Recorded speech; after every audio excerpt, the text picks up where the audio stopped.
Admiral Isoroku Yamamoto stood on the bridge of the flagship Yamato, his weathered hands gripping the railing as he gazed out at the vast armada assembling before him. 6 months had passed since his forces had struck Pearl Harbor, yet the triumph of that day now felt hollow. The Americans had survived, wounded but resolute, and Yamamoto knew better than most the sleeping giant they had awakened. "I fear all we have done is to rouse a sleeping giant and fill him with a terrible resolve," he had reportedly told his staff after Pearl Harbor. Now, in early June 1942, those words haunted him as he prepared to spring what he believed would be the decisive trap at a tiny atoll called Midway. Below deck, junior officers rushed through narrow corridors carrying the latest intelligence reports.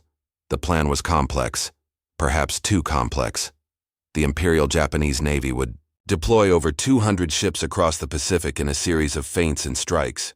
The crown jewels of this operation, the aircraft carriers Akagi, Kaga, Hiryu, and Soryu, would deliver the killing blow to the remaining American carriers should they respond as expected. "The Americans are predictable," Admiral Chuichi Nagumo assured his commander. "They will rush to defend Midway when we attack, and then we will have them." Yamamoto nodded, though doubt lingered in his mind. Intelligence suggested the Americans had only 2 carriers operational in the Pacific, Enterprise and Hornet. The Yorktown had been severely damaged at the Coral Sea battle just a month earlier. "We assume too much about our enemy," Yamamoto said softly. "They may have surprises of their own." This account is based on historical records from the Naval History and Heritage Command archives, which document Yamamoto's documented concerns about awakening American industrial might. Half a world away, in a stuffy room at Pearl Harbor, Admiral Chester Nimitz studied the same patch of ocean on his maps. Unlike his Japanese counterpart, Nimitz wore no ceremonial sword, just the simple khaki uniform of a working naval officer. The weight on his shoulders was immense. The defense of the entire Pacific rested with decisions he would make in the coming days. "They're coming for Midway," said Commander Joseph Rochefort, the brilliant but eccentric intelligence officer who headed Station Hypo, the code-breaking unit that had been working around the clock. "We've broken enough of their code to be certain." Nimitz nodded slowly. "And their strength?" 4 carriers at minimum. "Possibly more," Rochefort replied, his eyes red-rimmed from lack of sleep. "They believe we have only 2 carriers to defend with." A thin smile crossed Nimitz's face. "Then that is our advantage. They don't know about Yorktown." The damaged Yorktown had limped back to Pearl Harbor after the Battle of the Coral Sea. Initial estimates suggested she would need 3 months of repairs. Nimitz needed her in 3 days. "Tell the yard we need Yorktown battle-ready in 72 hours, Nimitz ordered, making a decision that would later be recognized as one of the most crucial of the Pacific War. "I don't care if they have to work around the clock. I don't care if they have to nail plywood over the holes. We need that carrier." Over those 3 frantic days, Pearl Harbor's repair crews performed what many would later call a miracle. More than 1,000 men swarmed over the wounded carrier, welding, hammering, and improvising repairs that should have taken months. When she steamed out of Pearl Harbor on May 30th, the Yorktown was battle-worthy, if not fully repaired. As the American carriers Enterprise, Hornet, and the hastily patched Yorktown converged northeast of Midway, their commanders understood the stakes. Admiral Raymond Spruance, commanding Enterprise, had replaced the ill Admiral William Halsey at the last moment, a substitution that would soon prove fortuitous. "Gentlemen," Nimitz had told his carrier commanders before they departed, "you will be outnumbered. You will be facing the most experienced naval air force in the world. But you have 2 advantages. You know where they will be, and they don't know you're coming. Make those advantages count." The pieces were now set on the vast chessboard of the Pacific. 2 fleets converged, each believing they had the upper hand, each led by men whose decisions in the coming hours would determine not just the outcome of a battle, but potentially the course of the entire war. Dawn broke over the Pacific on June 4th, 1942, painting the eastern sky in streaks of gold and crimson. On the flight deck of the carrier Akagi, Admiral Nagumo watched as the first wave of attack aircraft roared to life. Pilots climbed into their cockpits, Mechanics made last-minute adjustments to engines, and deck crews prepared to launch the strike against Midway Island. At precisely 04:30 hours, the first Zero fighters thundered down the deck and climbed into the morning sky, followed by dive bombers and torpedo planes. Within 30 minutes, 108 aircraft were airborne, banking southwest toward their target. Nagumo watched them disappear, satisfied that the opening move of Yamamoto's grand strategy was unfolding exactly as planned. What Nagumo couldn't know, was that his position had already been compromised. American PBY Catalina flying. Boats had spotted elements of the Japanese fleet the previous day, and even now, American submarines lurked in the depths, tracking the movement of the Japanese carriers. "The first strike is away, Admiral," reported Nagumo's chief of staff. "Shall we prepare the second wave?" Here, Nagumo faced the first critical decision point of the battle. His aircraft had been armed with bombs for the land attack on Midway. However, intelligence had reported the possibility of American ships in the area. Should he rearm the second wave with torpedoes for naval combat? Or should he maintain the original plan? "Hold the second wave," Nagumo ordered after a moment's consideration. "We'll wait for the reports from the first strike, then decide." According to records from the Japanese Naval Archives, this seemingly prudent decision would later be scrutinized as one of the pivotal moments that altered the course of the battle. It was a reasonable choice based on the information available. But in war, reasonable choices can still lead to disaster when made with incomplete information. Unknown to Nagumo, American carriers were already launching their own aircraft. On the deck of the USS Enterprise, Admiral Spruance faced his own momentous decision. The Japanese fleet had been sighted, but at extreme range. If he launched immediately, his aircraft would be at the very limit of their fuel capacity when they arrived over the target. Wait too long, and the opportunity might be lost. Launch too early, and pilots who missed the carriers might not have enough fuel to return. "Launch the attack," Spruance ordered, his voice calm despite the weight of the moment. Unlike Nagumo, Spruance was willing to gamble. "We won't get a better chance than this." Aboard the Yorktown, Admiral Frank Jack Fletcher concurred, ordering his own air group to launch. By 0700 hours, American torpedo bombers, dive bombers, and fighters were streaming toward the Japanese fleet from 3 carriers. Back on the Akagi, the first reports from the Midway strike were arriving. The island's defenses had been stronger than expected. A second strike would be necessary. Nagumo now made his second critical decision. He ordered his reserve aircraft to be rearmed with land bombs instead of torpedoes. The deck crews scrambled to comply, removing the torpedoes that had been loaded in case American ships were discovered. It was at this precise moment that a scout plane reported sighting an American task force, including at least 1 carrier. Nagumo froze. His aircraft were in the midst of rearming, his hangars crowded with bombs and fuel lines. The first strike force would be returning soon, low on fuel and needing to land. And now, American carriers had been found. "We must recover our Midway strike force first," he decided, "then rearm everything for a naval attack." It seemed the only logical choice. What Nagumo couldn't know was that American aircraft were already less than an hour away from his position, and his flight decks would soon be crowded with returning aircraft surrounded by bombs, torpedoes, and fuel hoses, a catastrophe waiting to happen. As the minutes ticked by, both admirals, Nagumo and Spruance, waited anxiously for reports, each believing they had made the right decisions based on the information available, each unaware of how quickly the tide of battle could turn on a single choice. By mid-morning, the sky above the Japanese carrier force became the stage for one of naval aviation's most dramatic and tragic episodes. The first American attack groups, torpedo squadrons from Enterprise, Hornet, and Yorktown, arrived piecemeal rather than in a coordinated assault. Without proper fighter cover, these slow, vulnerable torpedo bombers flew straight into the teeth of Japan's combat air patrol. Lieutenant Commander John Waldron led Torpedo Squadron 8 from the Hornet. As they approached the Japanese carriers, the American pilots could see the massive warships below, surrounded by a protective screen of destroyers and cruisers. Anti-aircraft fire filled the sky with black puffs of smoke, while Zero fighters swooped down like hawks. "We will go in," Waldron had told his men before takeoff. No matter what the cost, we will get hits. True to his word, Waldron led his 15 TBD Devastator torpedo bombers directly toward the Japanese carriers. What followed was slaughter. 0 fighters tore into the slow-moving American formation. One by one, the torpedo bombers fell, trailing smoke and flame as they plunged into the sea. Of the 30 men in Torpedo Squadron 8, only one, Ensign George Gay, survived, floating in the ocean to witness what came next.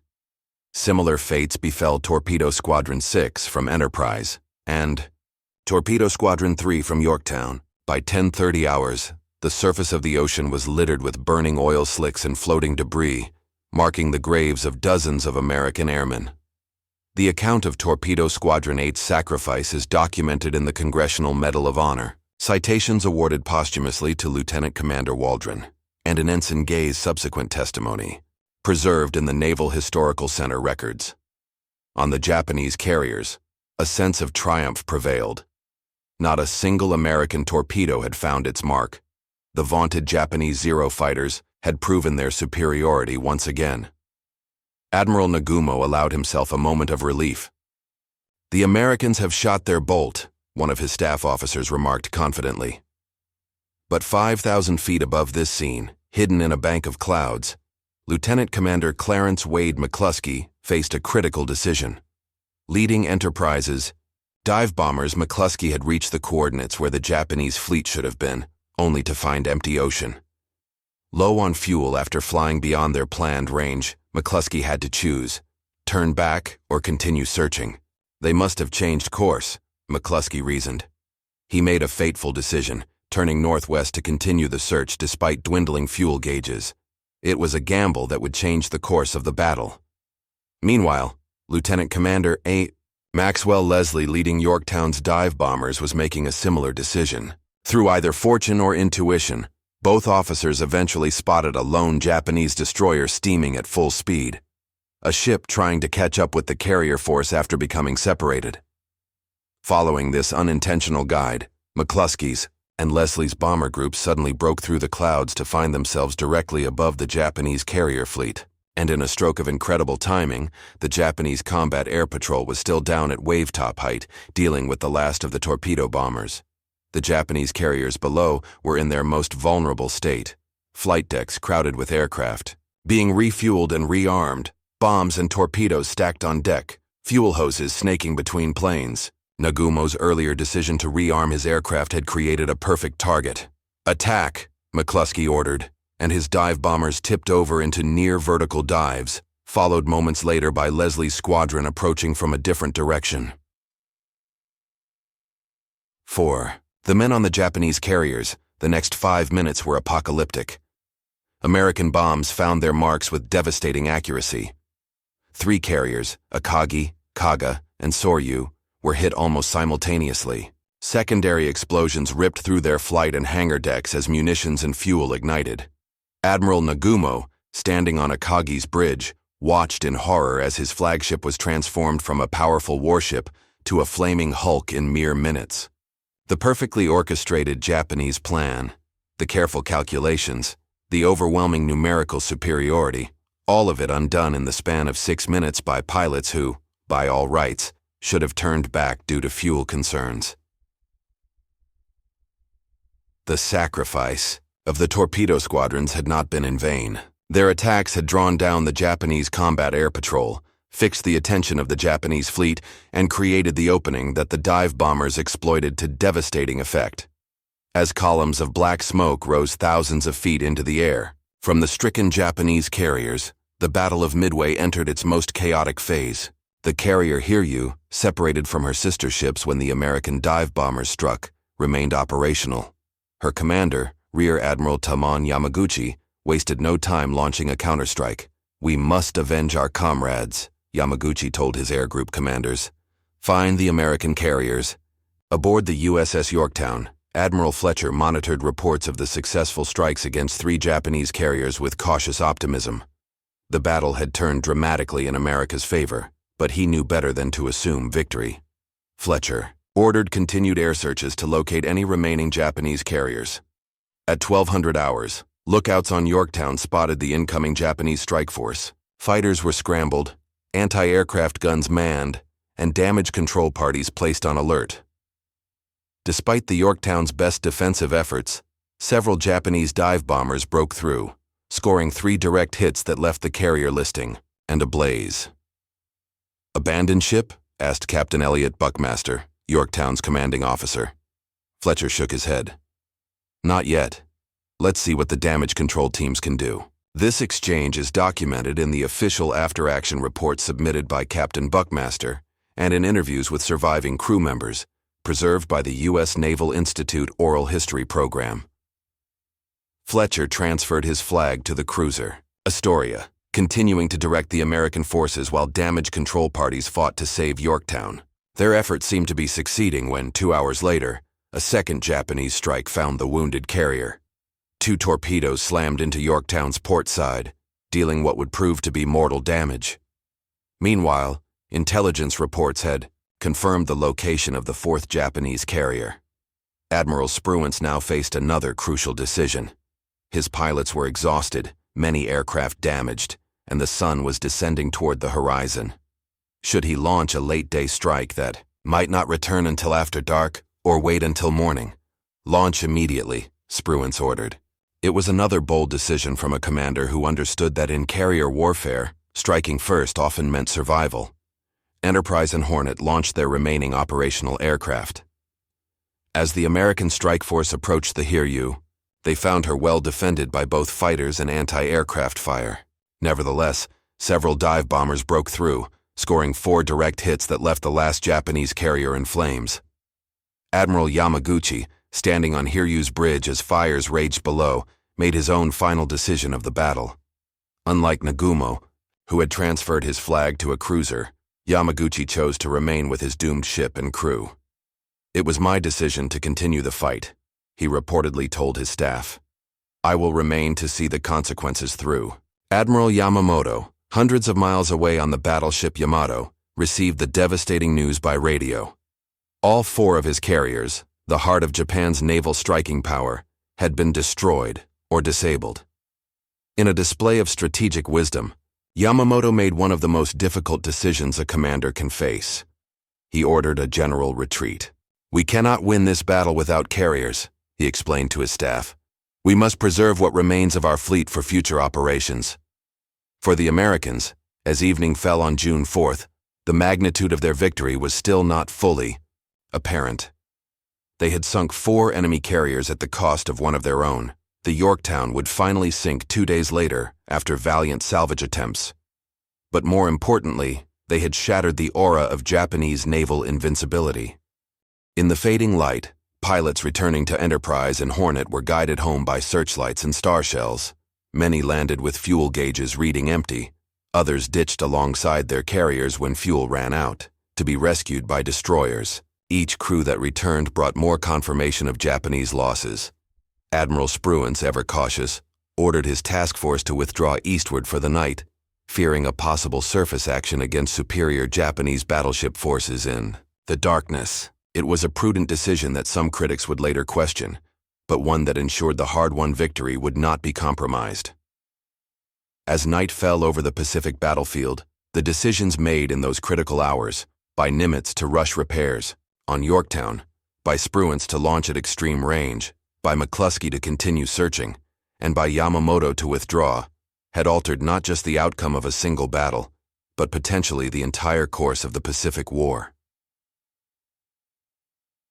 The morning of June 5th dawned with an eerie calm over the vast Pacific battlefield. The sea had swallowed most evidence of the previous day's carnage, save for patches of oil and scattered debris marking where ships and aircraft had met their end. Admiral Spruance ordered search planes launched at first light to locate any remaining Japanese forces. Aboard the cruiser Nagara, Admiral Nagumo sat in stunned silence. The man who had triumphantly led the Pearl Harbor attack now faced the unimaginable: the loss of 4 irreplaceable fleet carriers and hundreds of Japan's best-trained naval aviators. When a junior officer brought him tea, witnesses reported that Nagumo's hands trembled so severely that he could barely hold the cup. "How did this happen?" he asked repeatedly, though no one dared offer an answer. The question would haunt Japanese naval leadership for the remainder of the war. 4 carriers lost against 1 American carrier was a mathematical disaster. But the true catastrophe lay in what could not be quantified. Japan had lost over 300 aircraft and, more critically, hundreds of irreplaceable veteran pilots, men with thousands of flight hours and years of combat experience. "We can build new carriers, Admiral," Yamamoto would later remark, "but we cannot create experienced pilots from nothing." This observation is documented in the memoirs of Captain Mitsuo Fuchida, who led the air attack on Pearl Harbor and survived Midway, later published as Midway, the Battle That Doomed Japan. For the Americans, the victory came with its own sobering price tag. The Yorktown would eventually sink on June 7th after a Japanese submarine located the crippled carrier being towed back to Pearl Harbor. 147 American airmen had been lost, along with the destroyer Hamann, which was sunk while alongside the Yorktown. In Pearl Harbor, Admiral Nimitz received the reports of the battle's outcome with quiet satisfaction. His gamble, committing his limited carrier force against a superior enemy, had paid off beyond all expectations. "Had we lacked early information of the Japanese movement," Nimitz later wrote, "and had we been caught with our carriers at widely separated points, we would have been defeated in detail." The victory wasn't just about ships and planes. At its core, Midway represented a triumph of intelligence, decisive leadership, and calculated risk-taking. Commander Rochefort and his code-breakers at Station Hypo had provided the critical advantage of foreknowledge. Nimitz had believed them when others doubted. Spruance had launched at extreme range rather than waiting for a safer opportunity. McCluskey had continued searching when prudence might have dictated turning back. On the Japanese side, the defeat spawned intense self-examination. Yamamoto's complex plan had violated the principle of concentration of force. Nagumo's caution in handling his reserve strike force had left his carriers vulnerable at the critical moment. The failure to maintain adequate combat air patrol had allowed American dive bombers to approach undetected. In Tokyo, news of the defeat was suppressed. The Imperial Headquarters communique of June 10th merely stated, "The Japanese Navy has engaged the enemy near Midway and is fighting bravely. We have sunk an enemy carrier." The truth could not be hidden from Japan's naval leadership, however. In a private meeting with the Naval General Staff, Admiral Osami Nagano, Chief of the Naval General Staff, summed up the new reality. "Gentlemen, the war has entered a new phase. We must now prepare for a protracted struggle. The strategic impact of Midway would take months to fully manifest, but naval planners on both sides recognized the seismic shift immediately. Japan's offensive capacity had been crippled. The initiative in the Pacific War had passed to the Americans, far earlier than anyone had anticipated. For the men who commanded both fleets, Midway became a lesson in how quickly fortune could change in carrier warfare, and how leadership decisions made in moments of uncertainty could ripple outward to determine the fate of nations." 6 months after the smoke cleared from the waters of Midway, Admiral Chester Nimitz stood on the deck of a new carrier being commissioned into service. Around him, the Pearl Harbor Naval Base hummed with activity. Ships being repaired, supplies being loaded, new vessels arriving almost weekly from American shipyards. The contrast with the devastation he had found upon taking command after December 7th was striking. Midway was not won by chance, Nimitz told a group of war correspondents. "It was won by the courage of the men who flew our planes, the men who manned our ships, and by those who had faith in our intelligence reports."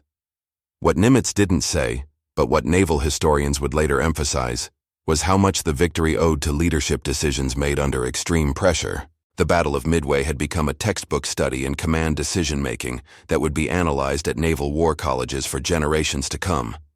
Admiral Raymond Spruance, whose calm decisiveness had been crucial to the American victory, found himself elevated to legendary status in naval circles. Yet, in characteristic fashion, he deflected praise. "I was lucky at Midway," he would later say.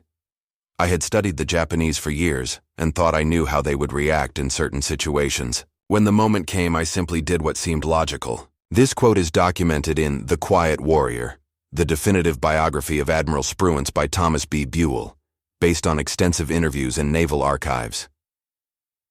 In Japan, the consequences of defeat manifested in both material and spiritual dimensions. The Imperial Japanese Navy never fully recovered from the loss of 4 fleet carriers and hundreds of veteran air crews. More subtly, the defeat had shaken the belief in Japanese naval invincibility that had prevailed since the Russo-Japanese War of 1905. Admiral Yamamoto, who had predicted before the war that Japan could not win a protracted conflict with the United States, found his worst fears confirmed far earlier than even he had anticipated. He continued to lead the combined fleet until April 1943, when American intelligence intercepted his flight schedule and P-38 Lightning fighters shot down his transport plane over Bougainville, another testament to the growing American advantage in intelligence and technology. Admiral Nagumo, once celebrated as the architect of Pearl Harbor, never escaped the shadow of Midway. Transferred to shore commands and eventually given a secondary force in the Marianas, he would take his own life during the Battle of Saipan in 1944, when American forces overran his headquarters. For both victors and vanquished, Midway offered enduring lessons in the art of command. Success had come not to those with the most ships or planes, but to leaders who could adapt to rapidly changing circumstances, who could make decisive choices with incomplete information, and who understood when to take calculated risks. The American victory also demonstrated the critical importance of intelligence in modern warfare.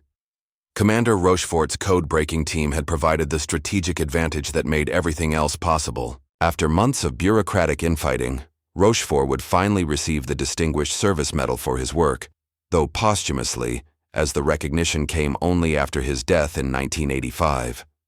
Perhaps the most profound legacy of Midway was how it altered the strategic landscape of the Pacific War. What had been planned as the decisive Japanese victory that would force America to negotiate instead became the turning point that placed Japan on the defensive for the remainder of the conflict. Midway was our Trafalgar, Admiral Ernest J. King, Chief of Naval Operations, later assessed. After Midway, we held the initiative, and the Japanese never again threatened our territory and strength. As American industrial might began to produce ships, planes, and trained crews at a rate Japan could never hope to match, the strategic wisdom of Yamamoto's pre-war warning became increasingly evident. He had cautioned that Japan might run wild for 6 months or a year, but after that nothing was certain. Almost exactly 6 months after Pearl Harbor, Midway had marked the end of Japan's unchecked advance and the beginning of a long, painful retreat that would end only with surrender in Tokyo Bay 3 years later. For military strategists and leaders who would study the battle in decades to come, Midway offered timeless lessons: the value of accurate intelligence, the importance of training and preparation, the necessity of adapting to changing circumstances, and above all, the critical role of leadership decisions made in moments of crisis. In those 4 crucial days in June 1942, commanders on both sides had made choices that would ripple through history, choices that transformed not just the outcome of a battle, but the destiny of nations. At Midway, leadership had made all the difference between triumph and tragedy at sea.